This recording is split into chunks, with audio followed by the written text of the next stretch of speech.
Good morning all of you class 12th student physics classes by Prabhan sir. आज का topic जो है 9 to 12 सभी के लिए है। मान लीजिए 12th ही क्लास नहीं, 9 से लेकर 12th तक सभी बच्चे देख सकते हैं। वो टॉपिक है मानव नेत्र, ह्यूमन आई। ह्यूमन आइज के विषय में जब पढ़ाते हैं तो आपको समझना ह्यूमन आइज होता क्या है। इसका चित्र भी देखेंगे कैसे बनता है।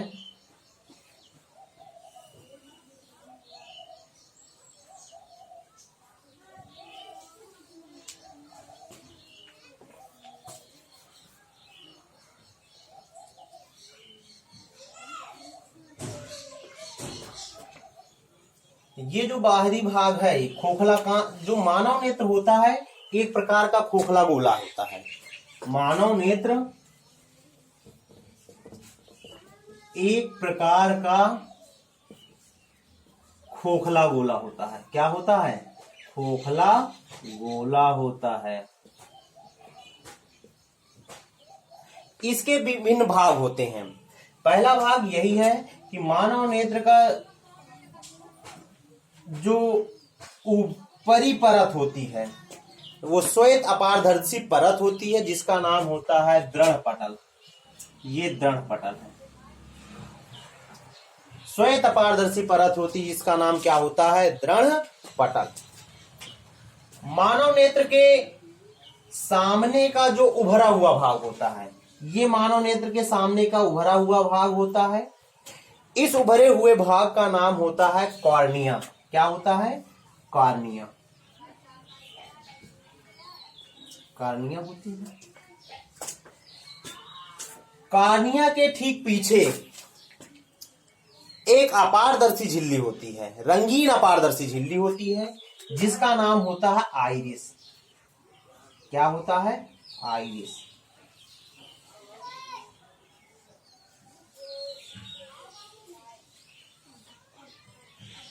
इसका नाम है, ये आइरिस है।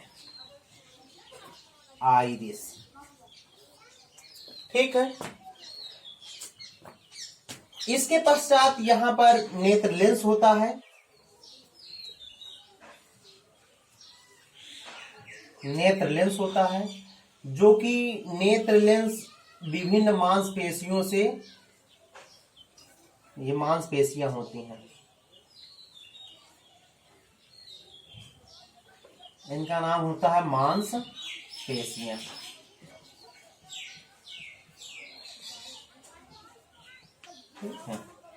पेशियां होती हैं,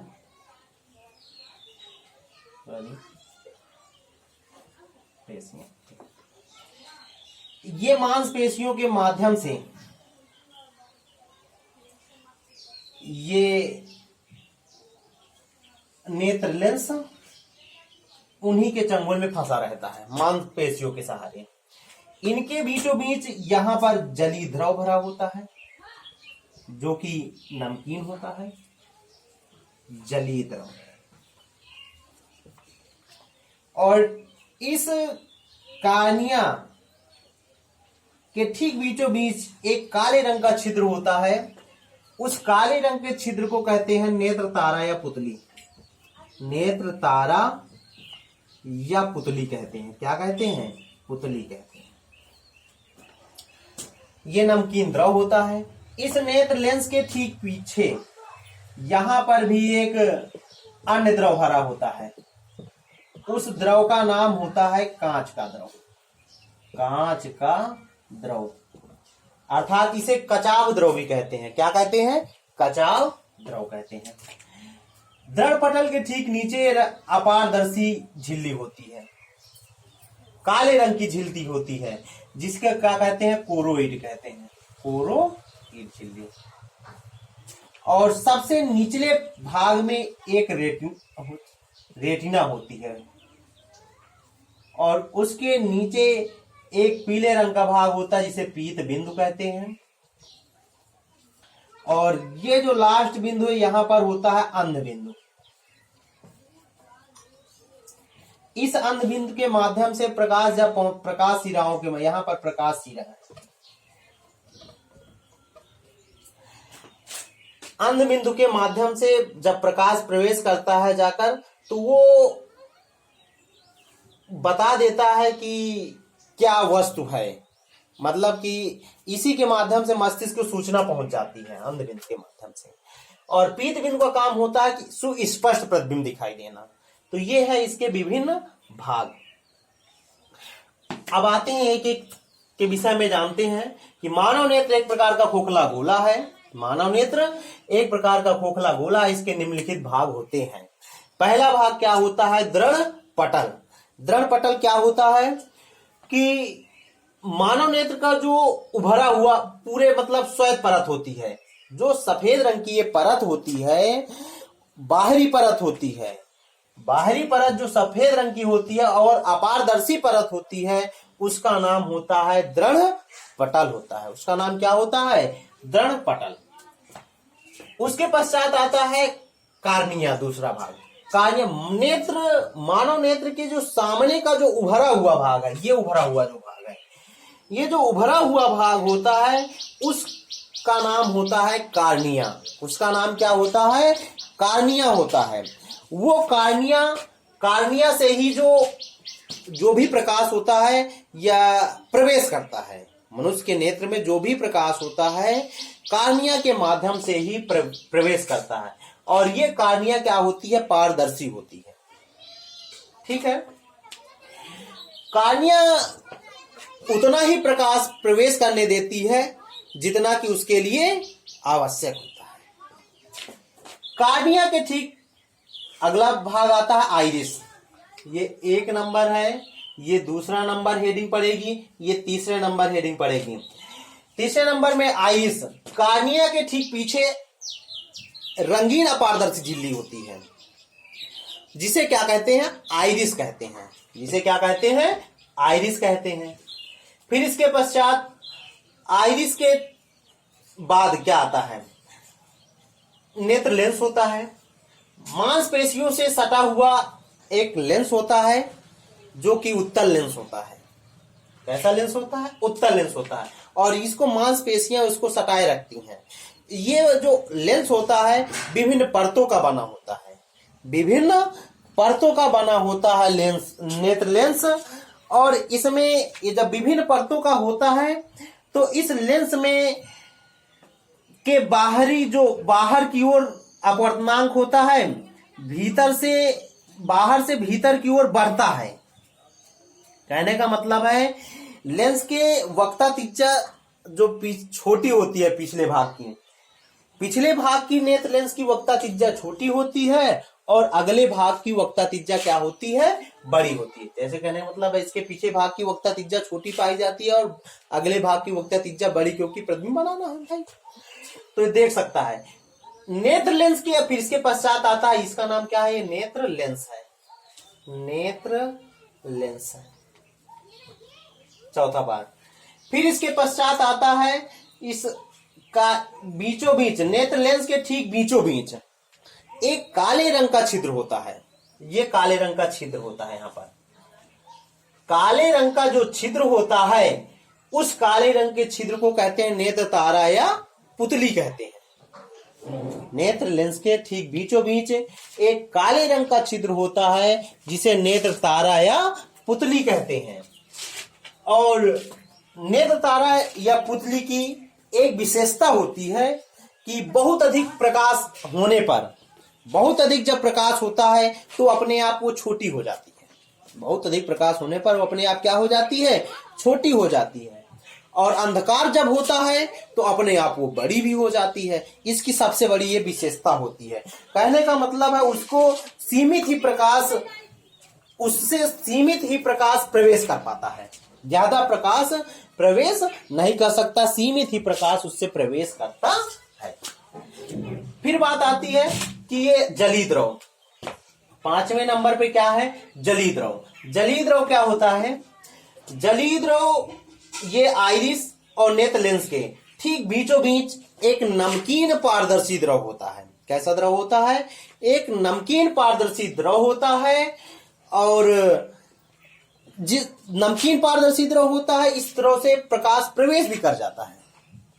इसका अपवर्तनांक 1.336 होता है। कितना होता है इसका अपवर्तनांक?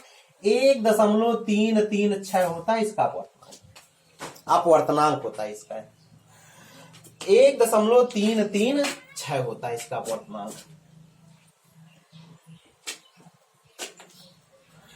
और जब देखते हैं कि कभी कभी ऐसा होता है कि आंख में पहुंच जाती है या कुछ लग गया, तो आंखों से आंसू जब बहने लगते हैं तो उसको वो नमकीन द्रव होता है। वो आंसू जो निकलते हैं वही द्रव है, वो जलीय द्रव। उसी का नाम क्या होता है? जलीय द्रव। और नमकीन भी होता है ये। ठीक है, इसका टेस्ट कैसा होता है? नमकीन होता है। इसके पश्चात नेत्र लेंस के ठीक पीछे एक अन्य द्रव भरा होता है, उसका नाम होता है कांच का द्रव, जिसे कहते हैं कचाव द्रव भी कहते हैं। इसका छठा नंबर, इसका भी अपवर्तनांक 1.336 होता है। इसके पश्चात आता है कोरोइड। कोरोइड झिल्ली क्या होती है? द्रवपटल। द्रवपटल के ठीक नीचे अपारदर्शी काले रंग की एक झिल्ली होती है। अपारदर्शी काले रंग की झिल्ली होती है, जिसका नाम क्या होता है? कोरोइड झिल्ली। क्या होती है? कोरोइड झिल्ली। ये संपूर्ण प्रकाश को एकत्रित करती है, अर्थात परावर्तित होने से रोकती है। कहने मतलब उस जो भी प्रकाश आता है उसको बाहर नहीं जाने देती है। उसका काम क्या है कि संपूर्ण प्रकाश को शोषित करके प्रकाश के आंतरिक परावर्तन को रोकती है।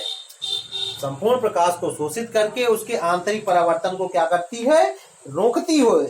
इसी का काम है ये कोरोइड झिल्ली। फिर बात आती है रेटिना। रेटिना क्या होती है? ये मानव नेत्र की सबसे निचली परत होती है, सबसे भीतर और निचली परत होती है।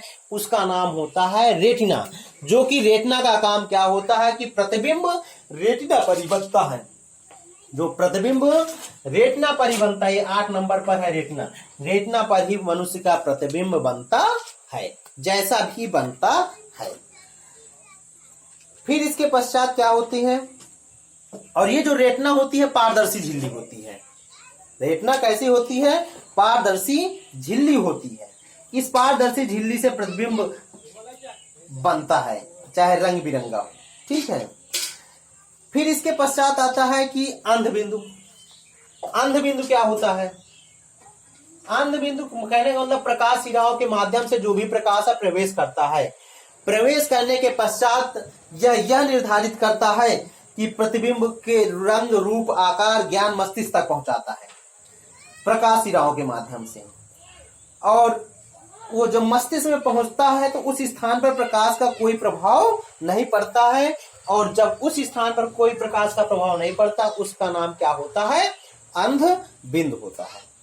इसके पश्चात आता है पीत बिंदु। पीत बिंदु का काम क्या होता है कि मनुष्य के जो प्रतिबिंब मतलब जानते हैं उस प्रतिबिंब को सुस्पष्ट प्रतिबिंब बना देता है। और सुस्पष्ट प्रतिबिंब क्या होता है? वो पीत बिंदु पर, पीत बिंदु के माध्यम से रेटिना पर जो प्रतिबिंब बनता है उसका सुस्पष्ट प्रतिबिंब बन जाता है। सुस्पष्ट प्रतिबिंब देखने के लिए पीत बिंदु का उपयोग करता है। रेटिना के बीचों बीच एक पीले रंग का भाग होता है, जहां पर बना हुआ प्रतिबिंब सुस्पष्ट दिखाई देता है, उसे ही पीत बिंदु कहते हैं। यही है मानव नेत्र। आज का टॉपिक है मानव नेत्र। ये सारे पॉइंट वाइज इनके निर्धारण करना। आज के लिए यही है। Thanks for watching this video.